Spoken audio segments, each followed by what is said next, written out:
Am I the asshole for hiring a surveyor to prove my neighbor's fence was 6 inches on my property, and then formally charging him rent for the encroachment? My neighbor built a new fence along our shared boundary. Before the concrete dried, I walked over and told him it appeared to be crossing my property line. I had the original license survey from closing.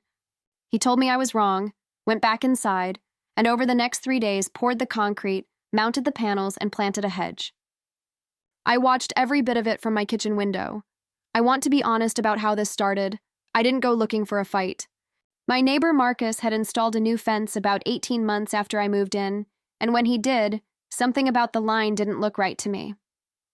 The fence seemed to sit just slightly past where I expected our property boundary to be. I mentioned it to him casually. I said I wasn't certain, just wanted to make sure everything was lined up correctly. He told me the fence was on his property, that he'd checked, and that I shouldn't worry about it. He said this in the friendly but firm tone of someone who considers the conversation closed. I let it go.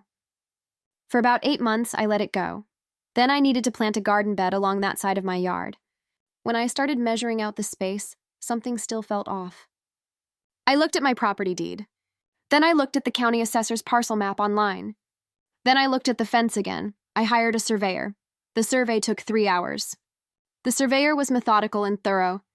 When he was done, he handed me a report and showed me, clearly marked on a site diagram, that Marcus's fence was 6 inches over the property line. 6 inches.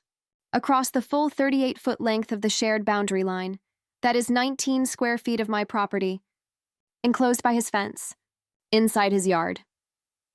I knocked on Marcus's door with a copy of the survey in hand. He looked at it for a long time. Then he said the surveyor must have made a mistake. I told him the surveyor was licensed and the report was certified.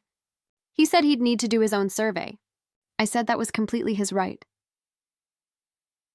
Follow for part 2.